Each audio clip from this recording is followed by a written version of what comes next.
Moin und hallo. Moin. Wir begrüßen euch wie immer ganz gerne aus Dänemark von Römö oder Röm. Ist doch schon Tradition bei uns, dass wir euch unsere neuen Fahrzeuge hier vorstellen. Auch neue Gebrauchte. Auch neue Gebrauchte. Nicht mehr ganz neu. Wir haben Emma gepimpt. Habt ihr auf dem Startbild schon gesehen.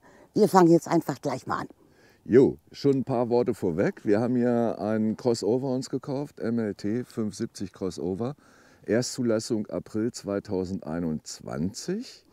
Und der Wagen hatte schlanke 2670 Kilometer runter. Nach 2 Jahren, ne? Nach zwei Jahren, nach 2,5 Jahren fast. Ja. Ne? Wahnsinn. So, und dem kleinen Schätzchen, dem haben wir uns ein bisschen gewidmet. Und dieses Widmen ist noch nicht mal zu Ende. Nee. Da kommt noch was wir noch gar nicht geschafft haben. Deshalb heute die erste Roomtour von Emma. Ich fange an. Oh, wir haben ja jetzt was geändert. Wer Crossover von Hymer kennt, den 570er, der kennt die Signalfarbe Neon hellgrün oder wie soll ich es nennen. Hat uns nicht so gefallen, ist Geschmackssache. Und da ich ja sowieso einen Orange-Tick habe und immer überlegt habe und geguckt und gegoogelt und gemacht habe, wollte ich etwas so Orange-Terrakotta-Farben. Und da haben wir uns in Verbindung gesetzt mit unserem Folierer aus Lage, Alexander Neifer. Den kennen wir schon. Wir sind ja mal vor einem Jahr oder 1,5 Jahren den Hymer MLT 580 gefahren. Voll foliert. Und daher kennen wir den Alexander Neifer. Und wir sind zu ihm hin und haben so ein bisschen Farbgeschichten uns da angeschaut und sind auf Mandarinentraum gekommen. Und so heißt die Farbe. Mandarinentraum. Ist das nicht herrlich? Vorne haben wir die 4x4 gelassen. Wir haben eine ähnliche Schrift gefunden. Hinten haben wir anstatt Crossover Camperklatsch uns drauf folieren lassen. Genau. So. Und dann hast du hier vorne auch noch an der Haube, an der Hutze da oben. Ja, das könnt ihr gleich in einem kleinen Clip sehen, den wir von dem Alexander Neifer gemacht haben. Und dass das mit einer Struktur ist, der Camperklatsch. Wir haben also Hymer oben weggemacht und den ganzen Streifen ab. Camperklatsch draufgeklebt als Schrift, aber das seht ihr gleich alles. Ja, das gibt es gleich im Video. Und die Haube ist foliert? Das wollte Bertel unbedingt. Ja. Ne, Steinschlagschutz. Und was wir festgestellt hatten damals bei dem voll folierten 580er MLT, die Mücken oder Fliegen oder Insekten, alles was sich hier drauf so sammelt im Sommer, lässt sich leichter entfernen von der Folie. Ja. Das fanden wir ganz gut. Kommst du mal her, bitte? Gerne. Und die Farbe hatte uns Alexander Neifer dazu geraten, nicht schwarz zu nehmen. Er fand das irgendwie zu hart, weil wir ja auch den Kühlergrill und den Mercedes-Stern mit der Farbe foliert haben. Wir haben uns angelehnt an der Farbe, die von Hymer hier vorgegeben wurde und haben fast zu 99% den gleichen Farbton Das gefunden. ist ein Graumatt, ne? Ja. Genauso wie auch diese Chromleisten und der Stern. Genau. Das ist nicht schwarz, das ist ein Graumatt. Ne? Ja, wir hätten natürlich gern das Auto geputzt, aber das lohnt sich nicht. Wir haben noch Frost. Ab morgen beginnt das Tauwetter und dann werden wir mal testen in Flensburg-Handewitt die LKW. Wie heißt die? Truck Wash Geschichte. Ja, das ist eine LKW-Waschanlage. Ja. Die haben 3 Bahnen, auf denen die waschen. Also kannst in 3 Spuren nebeneinander Fahrzeuge waschen. Ja. Und eben, sie werben auch dafür, dass sie Wohnmobile waschen. Ne? Ihr könnt natürlich sagen, jetzt ist da Salz drauf, aber wir sind Vollzeitcamper. Wir sind ja nicht nur die Schönwettercamper, wir sind halt Vollzeit im Camper unterwegs. Und da kann das natürlich passieren. Kein Haus, kein Hof, wir leben im Camper. Genau. So, jetzt kommen wir zu Alexander Neifer aus Lage. Jetzt kommt der kleine Clip für euch. Schaut euch das an. Der kleine Zauberer, wirklich, also wir sind völlig begeistert. Alex ist eine Granate. Shall we begin?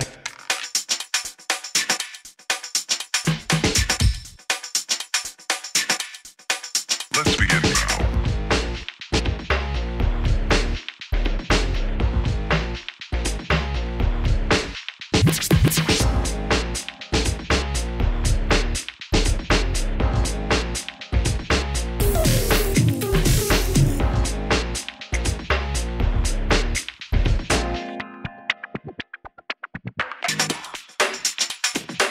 This is not a drill. Repeat, this is not a drill.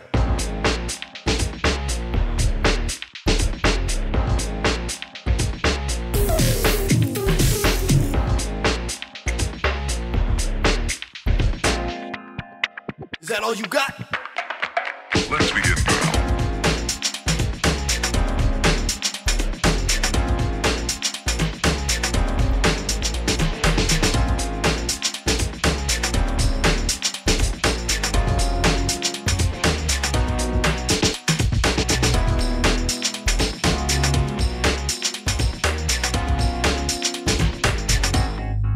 What up?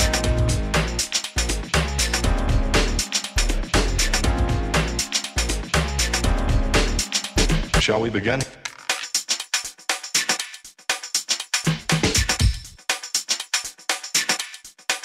Let's begin now.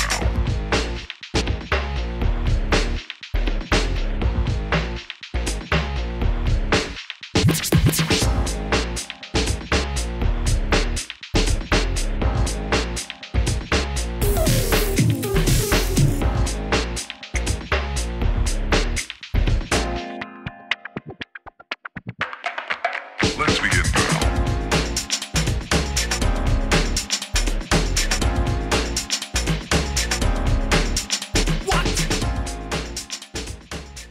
Das war ein spannender Tag, sage ich euch. Also das war wirklich, ich konnte, also ohne Worte im Endeffekt, was der Kerl da kann. Das ist der Hammer, ihr habt es ja gesehen. Da wird auf die alte Folierung, hat er da so eine Art Schneideschnur geklebt. Dann kam die Folie drüber und dann hat er das mit diesem Band abgezogen oder geschnitten, die neue Folie. Und dann ist hier so eine kleine Kante entstanden. Du hast, ja, so ein Relief. du hast dann ein Relief drin. Genau. Hier. Und das finde ich total toll. klasse. Ja. Das war damals bei unserem RSX auch so. Ja, Das ist total cool. Also Und, fantastisch. ach Mensch, das hat mich immer geärgert. Ja. Hümer hat ab Werk die Folie unter dieses Türgummi gemacht, unter den Griff. Ne? Und da hat uns Alex, habe ich gefragt, kannst du das? Hat Alex uns das ausgeschnitten. Und so ist es richtig. Wenn du mit der Folie unter die Bauteile gehst, das können auch Fenster sein, dann kann dir das passieren, dass das hier anfängt, Falten zu schlagen. Und in diesem Bereich und in dem Bereich hatten wir schon Falten drin. Da habe ich Alex gefragt, sag mal, kannst du das ausschneiden? Und so macht man es richtig. Ne? Ja. Passend, Nicht darunter. passend zum Küchenfenster übrigens. Ja, Ne? hier ist das es fanden ja. wir gut. Genau. Hier ist es ja von Hümer direkt gemacht. Und hier, bupp, einfach drunter. Das ist nicht so schön gewesen. Jetzt freut mich das. Jetzt so soll es sein. Für die, die es interessiert, der Mandarinentraum ist von Oracle oder Oracle, wir wissen es nicht genau, kommt aus Oranienburg, ist etwas dicker als die 3M-Folie. Wir haben vorne auf der Haube 3M-Folie, matt Dark Grey. Wer sich, wie gesagt, an unseren RSX erinnert, an Ella, 580er MLT, da war Satin Dark Grey. Das hat so ein bisschen leicht geschimmert. Wir wollten aber hier matt. Genau. So ein bisschen was habe ich auch an dem Wagen machen dürfen. Ne, so ist es ja nicht. Also wir sind ja hier so gerne die Sandkastenspieler auf Stränden im Sand und so weiter. Da habe ich dann erstmal hinten bei der Hinterachse unter das Differential einen Unterfahrschutz gemacht. Der Unterfahrschutz sitzt unter dem Differential der Hinterachse und der soll einfach verhindern, wenn wir in Sandrinnen fahren, wo LKWs oder schwerere Fahrzeuge schon Spuren reingefahren haben, dass das Achsdifferential hinten nicht im Sand aufsetzt und dann durch den Sand schleift. Darunter habe ich jetzt einen Unterfahrschutz gemacht, den haben wir uns in Frankreich besorgt. Und wenn das passieren sollte, dann würde nicht das Differential aufsetzen auf dem Sand, sondern der Unterfahrschutz würde drüber gleiten. Ne? Sieht man manchmal im Schnee, wenn ihr im Schnee rumfahrt und da sind PKWs irgendwo gewesen, die durch tieferen Schnee gefahren sind, dann drücken die mit ihrem Unterfahrschutz beim Motor vorne oder mit dem ganzen Unterboden den Schnee platt. Und das wollten wir im Sand nicht, dieses Ergebnis wollten wir im Sand nicht, dass das Differential durch den Sand sich durchdrückt während der Fahrt. Das ist nicht so schick. Am Verteilergetriebe habe ich natürlich dann auch gleich noch einen Unterfahrschutz gemacht. Aber was viel interessanter war, wir wollten unbedingt, die Geschichte ging ganz anders. Ich wollte natürlich einen anderen Radsatz drauf haben. Das sind 17 Zoll Felgen mit 265er Reifenbreite. Und das sind Black Rhino Arsenal. Das sind die beliebtesten Felgen, AT-Felgen in den USA. Und die haben wir uns besorgt. Und das Ganze haben wir dann per Einzelabnahme vom TÜV eintragen lassen. Das ist alles mit Brief und Siegel. Und dann wollte ich ja unbedingt Schmutzfänger haben. Und habe mich dran gedacht, wenn du größere Reifen, also breitere Reifen drauf machst, dass das vielleicht ein Problem geben könnte mit den Original-Schmutzfängern von Mercedes. Prompt war das so. Schmutzfänger, weil wir hier in Dänemark überall ganz viele Kieselsteine haben.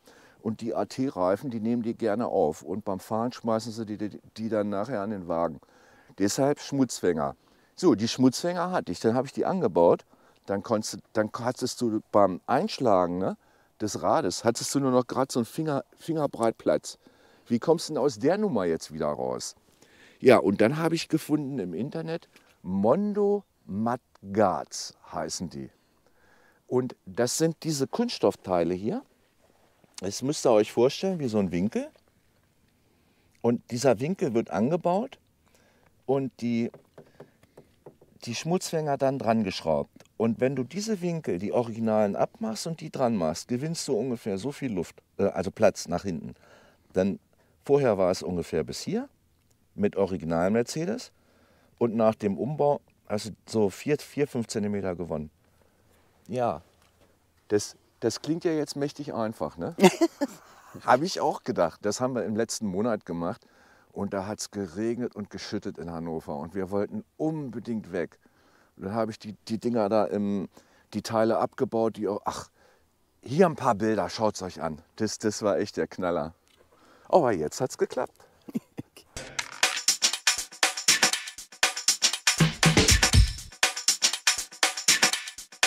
Let's begin now.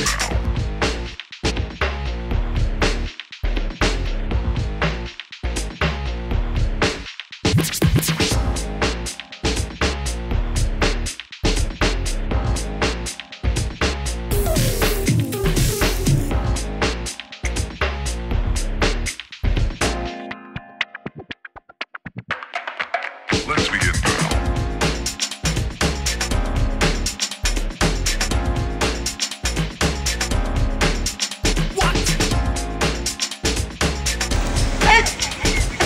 Das sieht doch jetzt viel cooler aus. Und wisst ihr was? Das Rad steht jetzt richtig in der Mitte vom Kotflügelausschnitt. Vorher war ja der Kotflügel hier. Und dann sah das so aus, als ob das Rad nach hinten geschoben wäre. Jetzt ist es mittig, so gefällt es mir. Uns? Wir schauen mal in die Garage, da ist nicht viel passiert. Nein, Fahrräder haben wir nicht mit. Momentan wird die ja variabel genutzt. Da haben wir uns drauf beschränkt.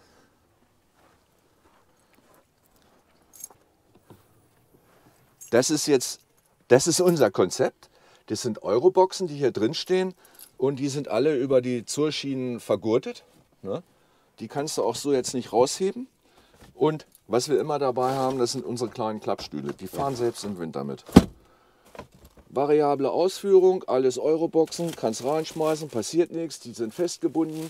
Die leichten Sandbleche, die hatte ich ja noch, die Kunststoffsandbleche. Und weil wir ja jetzt nach Dänemark gefahren sind, haben wir die schnell da hinten vergurtet. Ne? Sonst ist nichts Aufregendes dabei. Noras Schuhe haben hier einen Platz, die können sich hier richtig ausleben, die Schuhe. Wasser einfrieren.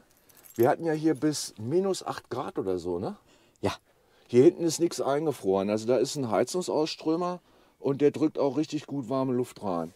Also das war gar kein Problem. Ja. Ja, leider hat sich's heute zugezogen. Gestern sind wir hier Ja. noch, haben ja diese schönen Fahraufnahmen gemacht und haben rumgespielt. Oh, es hat Spaß gemacht. Ja. Kein Mensch, der uns irgendwie gestört hat. Ihr müsst euch und jetzt ist es voll zugezogen, Ja. voll zugezogen. Ihr müsst euch nachher unbedingt den Abspann mal angucken. Da haben wir schöne Videoaufnahmen, wie wir gestern am Strand noch rumgecruised sind. Ja. Sehenswert. Ja, und morgen ist der Spuk vorbei. Ja. Plus 5 Grad. Die meisten von euch wissen ja, was ein Crossover ausmacht. Wir haben hier ein Autarkiesystem. Wir kochen mit Gas, wir haben eine Dieselheizung, Solar oben auf dem Dach, 2 Platten, A90 Watt haben die. Unser Toilettenkassettensystem hat 2 Kassetten, eine als Ersatz. Dann geht es hier noch weiter. Da brummt die Dieselheizung vor sich hin.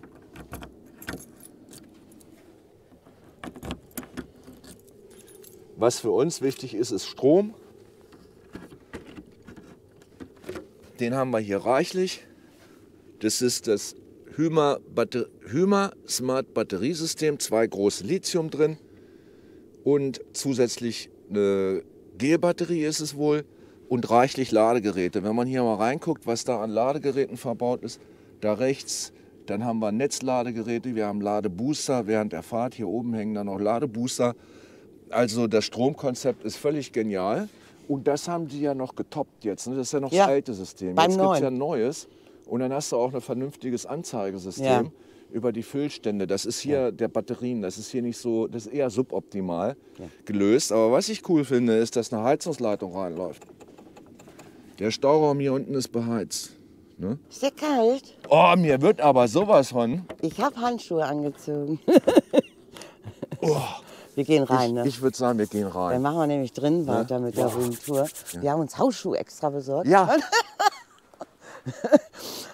Hatten wir noch nicht mit. Also wir haben nicht damit gerechnet, dass das so kalt wird. Ganz ehrlich.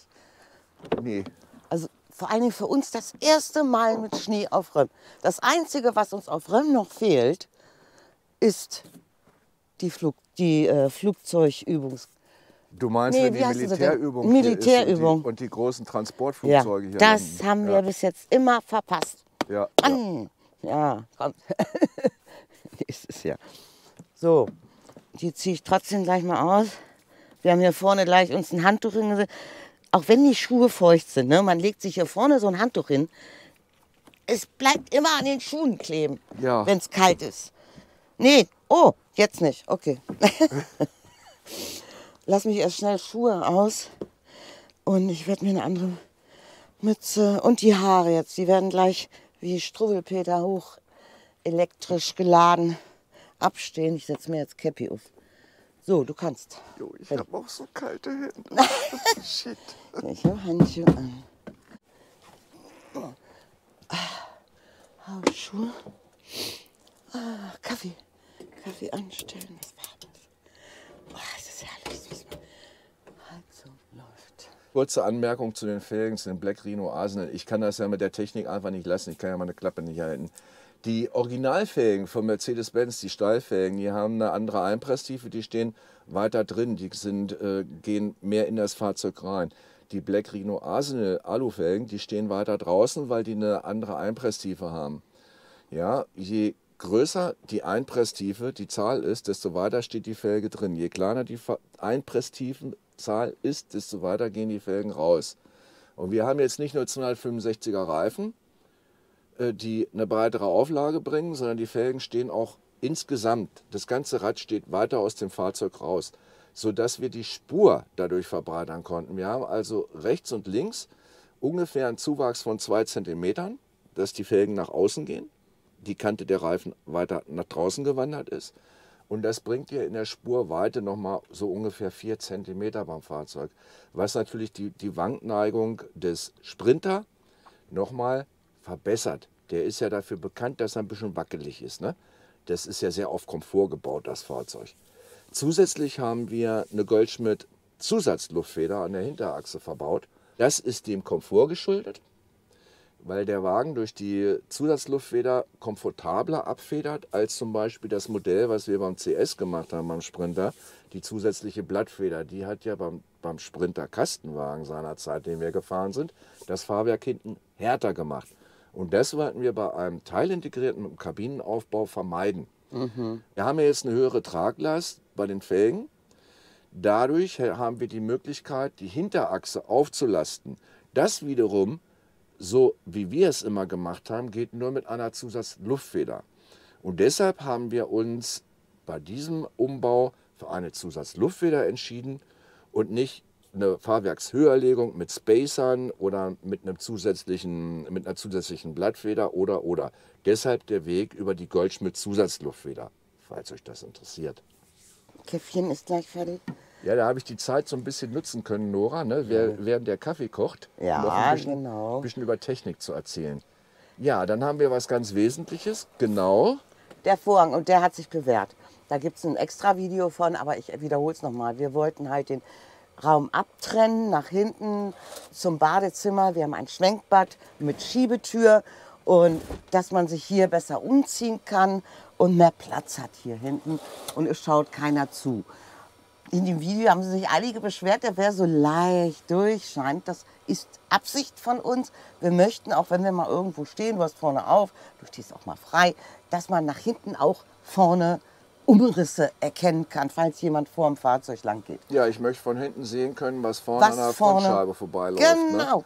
Ja, wir haben Muss schon sein. öfter gehabt bei negativen Erlebnissen und Platzflucht, um es mal so zu nennen. Ja. Da ist das schon hilfreich. Ja. Ich möchte wissen, was ums Auto passiert. Ja. Soll so sein. Jo.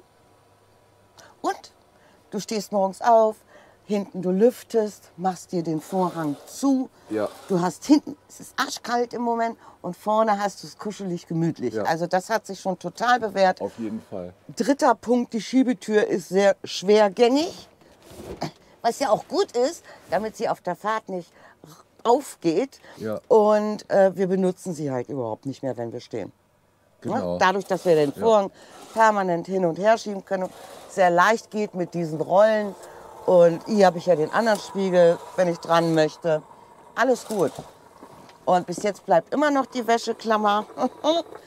Herrlich, als Stopper. Oh, hier ist kalt. Und morgen ist alles wieder vorbei. Dann wird alles wieder matschig. Es ist schon wieder so grau.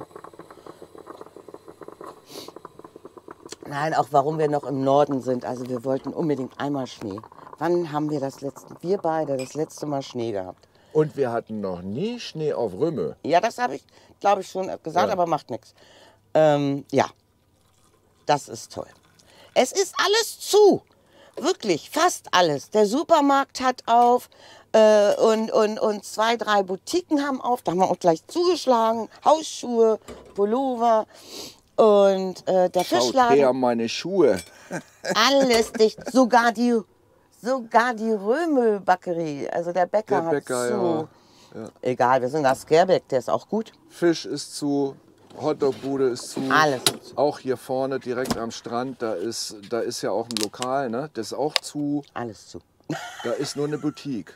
Ja, Ich weiß gar nicht, Westwind heißt Westwind, die, ne? genau. Ja, im Ort ist natürlich auch, sind die Boutiquen auf. Ja, gibt's, ja, und Westwind gibt es ja zweimal. Gibt es ja einmal Ja. im Ort und einmal, also in Havneby und einmal hier. Genau, genau. Ah nee, passt ja nicht. Jetzt haben wir so viele Soßen mitgenommen, ich sehe das gerade da hinten. Ne? Für und, Fisch. Und jetzt gibt es gar keinen Fisch. Na gut, vielleicht fahren wir noch, muss auch mal gucken. Ja, Quatsch, du kannst nach Skerbeck reinfahren, da gibt es ja Fisch. Das ist ja nicht das Problem. Mhm. Der nächstgrößere Ort hier. Roomtour. Was hat sich denn noch bewährt? Was sagst du denn zu den Dachluken? Ja, das ist logisch. Bei mir sowieso Bügeldachluken. Wir haben die Thule-Dachluken rausgeschmissen. Wir hatten die Bügeldachluken noch im Keller liegen, 2 Jahre. Und das ist natürlich fantastisch. Ins Bad kannst du ja mal kurz kommen. Ja, es ist so hell geworden im Bad jetzt. Total. Wir benutzen kaum Licht tagsüber, weil es wahnsinnig hell ist. Wir haben nicht dieses Milchglas und ich kann wie gehabt lüften, wie früher mit meinen Bügeldachluken. Und perfekt. Und die Einrastung hier bei Sturm oder stärkerem Wind, das ist halt einfach, warte mal, ich muss das T-Shirt mal runternehmen. So, jetzt kann ich das so machen und hier einrasten und es passiert nichts. Also du siehst, wie fest das ist. Ja, ja. Haben wir diesmal nicht selber eingebaut. Da ist uns geholfen worden, ganz toll. Ja, da gibt es ja auch ein Aus Video. Haben wir da, ja. Wertheim. Ja, Da haben wir genau. ein Video gemacht. Ganz liebe Grüße. Ganz liebe Grüße nach Wertheim. Ah, alles klar. Zum Bad noch. Wir haben noch die Banktoilette. Es ist alles beim Alten bis jetzt. Wir kommen gut damit klar. Da möchten wir irgendwann mal ein extra Videoclipchen machen für euch. Und da kommen wir später drauf, bevor die Trockentrenntoilette eingebaut wird, weil da haben wir einen Tipp für euch. Was mich erstaunt hat, wir sind ja jetzt hier im Wintercamping. Und da kommst du ja nicht drum hin, dass du auch vorne Kondenswasserbildung an der Scheibe hast. Ne? Nun lassen wir vorne das Remi auch immer ein Stück auf, auch nachts, dass Luft dahinter kommt. Ne? Ja. Und jetzt haben wir eine Erfahrung gemacht beim Kochen. Du hast angefangen zu kochen und dann hast du den Max-Van Max Fenn. Max Fenn. Max Fenn. Dann hast du den gestartet und dann fing vorne an, die Scheibe zu entschlagen. Das heißt, der hat richtig die Luftfeuchtigkeit rausgedrückt. Richtig rausgezogen. Dann hatten wir Schmuddelwetter. Also bei Regen könnt ihr ihn wunderbar benutzen. Passiert nichts. Durch die große Haube oben, ja. Durch diese Haube. Ja. Das ist ein cooles Teil. Ja. Wirklich. Hatte ich jetzt Honig reingemacht? Siehst du, bin schon ganz durcheinander. So, Küche, wollen wir mal ein bisschen Küche zeigen. Da hat sich eigentlich zum 580er nicht viel verändert. Nee, die Handtücher gibt es immer noch, da hast recht. Ja. Ich habe jetzt frisches Brot da oben reingestopft. Also ich packe im Sommer anders als im Winter. Hier in diesen Schränken und Schubladen wird es natürlich wärmer im Sommer und im Winter ist es kühler, logisch. Jetzt kann ich da mal Brot schnell reinschmeißen. Im Sommer wird es mir da oben vertrocknen, zu warm werden. Honig dann auch nicht, dann habe ich mehr in der Garage oder hier unten in den Schränken. Da ist es dann kühler, alles unten. Ja, genau. Ne, hier haben wir Besteck, altbewährt, ne, wieder. Ja, das ist eine Geschichte, die hat sich bei Hümer nicht geändert beim MLT. Die Schubladen, ne? Dass die sich immer wieder verstellen und der Selbsteinzug und die Verriegelung oder beziehungsweise die Verriegelung beim Ranziehen nicht so richtig funktioniert, dass du dem nochmal einen Klaps geben musst. Ne? Da hat sich nichts getan. Sonst müsstest du wirklich alle paar Tage die Schubladen neu einstellen, was du ja bei Hümer machen kannst, logisch. Kann man machen, ne? Das ist ja hier die... brauchen wir nur abnehmen, ist ein Rädchen und Kannst du kann sie ausrichten. sich einstellen. Ja. Zack, so jetzt. Genau, nicht. dieser Klaps, der ist bis heute geblieben. Unterschiedlich, also hier funktioniert's nicht. Vorhin ging's. Dann ging's vorhin auch. Wir stehen jetzt ein bisschen schief. Da, Ah, eine von dreien. Riesenkühlschrank. Ja, der ist der Knaller. Ich habe mich verliebt in diesen Kühlschrank. Also das, was man da alles reinkriegt, das ist der Hammer. Tiramisu haben wir uns besorgt hier. Alles drin. Da unten kannst du die hohen Sachen rein. Soßen für Fisch, alles drin, alles drin. Ist ja bald wieder Mittag, ne? Ja, ich habe auch schon langsam Hunger. Das Fach da unten, das nutze ich jetzt auch für Zwiebeln. Äpfel, hier ist es kühl. Hier unten richtig kalt. Richtig kalt. Ich habe mir hier so zwei Dinger, also zwei Kunststoff Gefrierdosen. So, Was sind das? Gefrierdosen Ah, sind ganz Gefrierdosen, einfach hier, okay. Gefrierdosen. Handtuch rein, Zwiebeln, Äpfel, Paprikaschoten, Tomaten. Ne? Das soll ja nicht im Kühlschrank. Und das funktioniert klasse. Ist richtig kalt. Richtig kalt. Im Sommer bin ich mal gespannt. Weil das war ja im 580er, hatten wir das ja anders. Da hatte ich ja hier da hatten wir den Kühlschrank verkleinert, hatten uns ein Fach bauen lassen, weil wir ja den Kleiderschrank nicht hatten. Und da hatte ich hier unten dann die Bettwäsche drin. Also da bin ich mal gespannt, wie das im Sommer sich bewährt da unten. Na gut, hier haben wir unseren vollgeproppten. Ja, der ist ja so voll. Da kannst du Licht anmachen, okay, aber der ist ja so voll. Ihr seht nichts. Ich mach's aus. Na gut, kurz. Oh, du bist gemein. Doch, der Bertie. Nora, ist dir das so peinlich, dass ich in den Schrank gucke? Das ist bei uns immer alles. Wir haben viel zu viel mit. Viel zu viel. Da ist mein Staubsauger auch drin. Alles ist drin. Ja. Na gut, ich habe Wasserflaschen. Das habe ich neu. Ich habe in diesen, die sieht man jetzt nicht, einmal in der Ecke, einmal in der Ecke, Kleiderschrank, diese Tragetaschen, wo man 6,5 Liter Flaschen reinstecken kann. Die habe ich da drin stehen, dass ich nicht immer zur Garage muss. Ja, klar. Hier Schrank habe ich jetzt oben. Ja, das war uns doch so wichtig, dieser zweite Schrank hier. Ja. Handtücher oben. Da unten hast du deine Flaschen, das ist bis heute noch so. Und da oben Handtücher. Der Laptop ist da auch drin, ne? Ja, und hinten, ganz hinten noch die Lämpchen, die neuen, die wir haben, die passen da auch noch mit rein. Ja. Bett, Oberschränke, neue Bügeldachluke, können wir auch lüften. Ja, die ist einfach wertig. Die Dachluke, die ist richtig schön wertig. Und die Remi-Dachluke, die Original Hümer, naja. Und hier, gut, ich will jetzt nicht sagen, es ist hübsch, aber dieses leicht melierte, naja, ne, wir sagen mal wieder Papprollo, das passt zu dem Kunststoffdecke, ne? Okay, das ist halt so.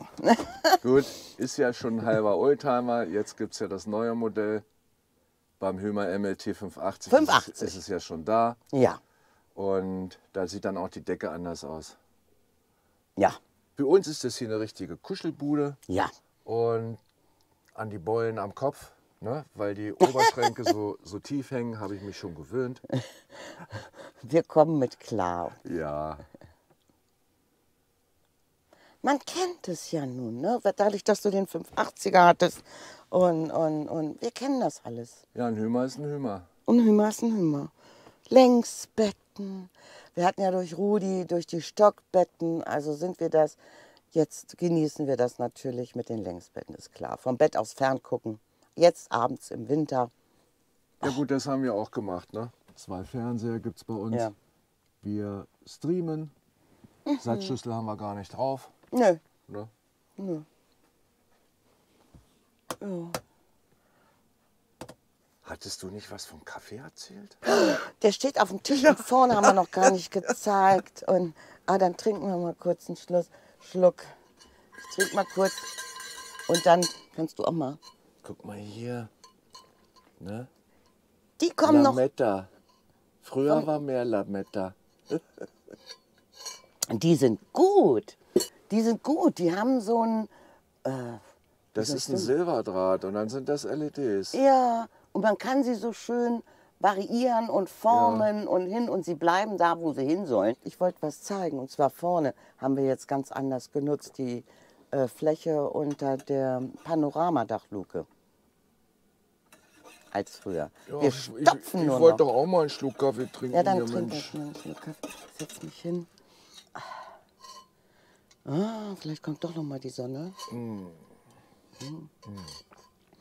Ah, Kaffee. Mülleimer. Wird Ja. nicht als Mülleimer genutzt. Da habe Nee, ich gar nicht. meine Tütchen, Butterbrotpapier, Alufolie, Frischhaltefolie und solche Dinge drin. Mülleimer habe ich hier unten, diese kleinen. Ja, so da haben wir unseren Müll. Und hier habe ich Föhn und Kerzen und Schwämme und so Putzmittel, Kekse. Ja, Kekse. So, und jetzt wolltest du zeigen, dass Ja. du das vorne anders genutzt hast. Ja, wir hatten bei Ella, also dem 580er mehr Kulturbeutel hier, so hier Schuhputzzeug ist jetzt hinten gelandet oder auch Nähzeug. Das habe ich hinten im Kulturbeutel. Wir haben nur noch unseren Bürokulturbeutel und hier weiß ich jetzt gar nicht, was drin ist. Oh, Rasierapparate. Ach so. Deine Rasierapparate sind das. Ach ja. Bartschneider, Nora Haarschneider. Ich habe ja eine eigene Friseuse. Das ist die Nora. Und die schneidet bei mir das, was ab und zu noch da raussteht. Oben. Andere nennen das ja Haare.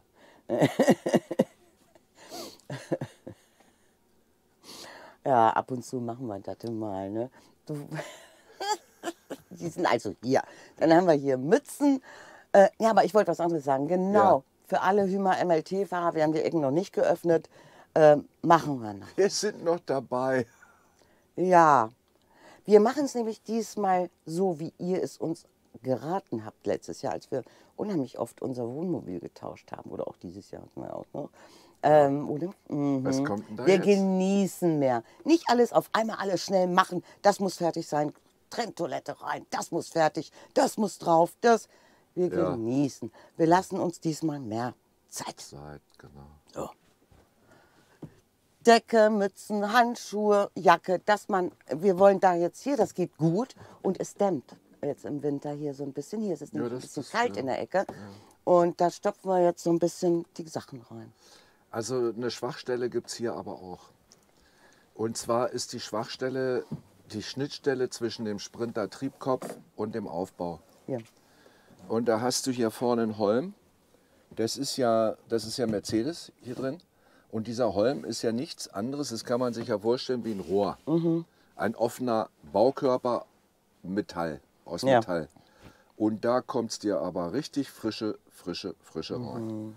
Ne? Und ab und zu merke ich das, wenn ich hier vorne sitze, dass Hier von unten. hier unten die kalte Luft reinzieht. Und da habe ich mich aber auch noch nicht weiter drum kümmern können. Ich habe noch nicht die Zeit gefunden. Das ist uns jetzt erst aufgefallen bei den kühlen Temperaturen. Ja. Na gut, nicht zu vergessen, du hast ja hier noch die Heizungsausströmer, die in den Fahrerraum gehen. Einmal hier. Ja klar, Und du einmal hast hier. hier vorne Ne? Heizungsausströmer. Da. Und da, Was auch wieder super ist, ne? Ja. Das war beim 580er auch. Und Ja. die Heizungsausströmer, die sind wünschenswert bei einem teilintegrierten, bei einem Fahrzeug, das vorne offen ist, logisch. Und die haben wir. ja. Aber auf diese Seiten, da hatte ich noch gar nicht geachtet.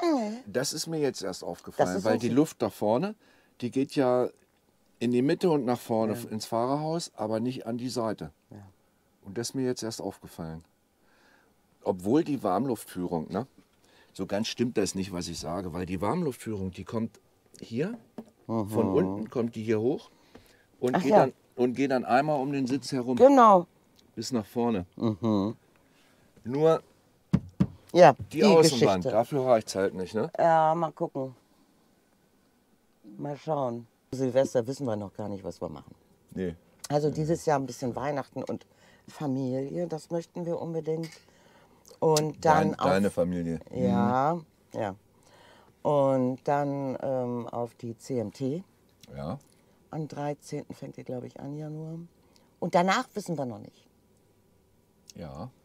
Ich weiß schon, aber ihr nicht. Ich auch nicht. Ich plane noch. Wir diskutieren noch ein wenig. So, ihr Schnuckis. Wir machen jetzt einkaufen, könnten wir noch fahren. Ja. Mal gucken, was wir essen, weiß ich noch nicht. Mandarinen gibt es auf jeden Fall. Also hier auf Oasen, das war ja auch der Knaller, ne? Das haben wir gar nicht erzählt. Alles eingefroren. Ja. Frischwasser eingefroren, Toiletten. Spülwasser für die Toilette eingefroren, alles eingefroren. Also für die Kassetten, nicht die Waschhäuser sind ja auf. Ja, Klar, Duschen geht, die Waschmaschinen sind gehen. beheizt, du kannst Alles. duschen, Wäsche waschen, alles Mögliche. Ja.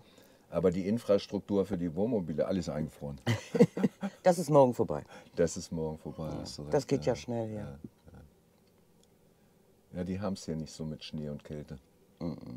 So, ihr Lieben, Habt eine wunderbare Zeit lasst es euch gut gehen und bleibt gesund. und wir sehen uns. Bis die Tage. Ja, tschüssi. Stopp! Noch Was? nicht abschalten. Was?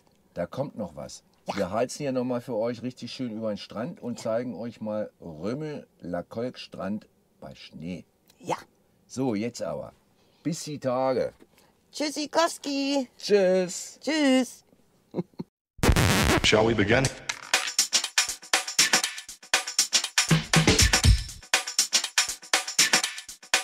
Let's begin now.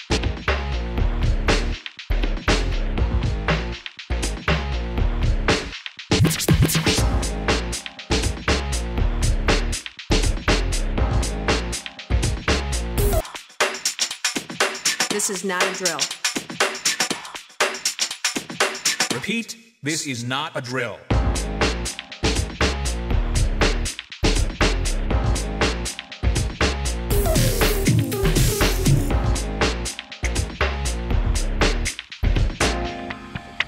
Is that all you got? Let's begin now.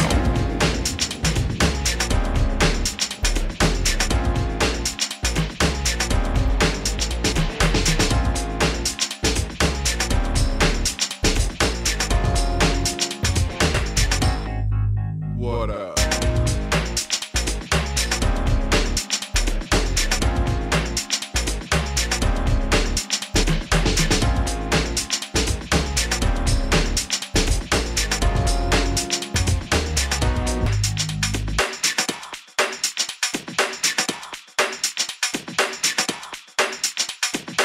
Oh, for sure.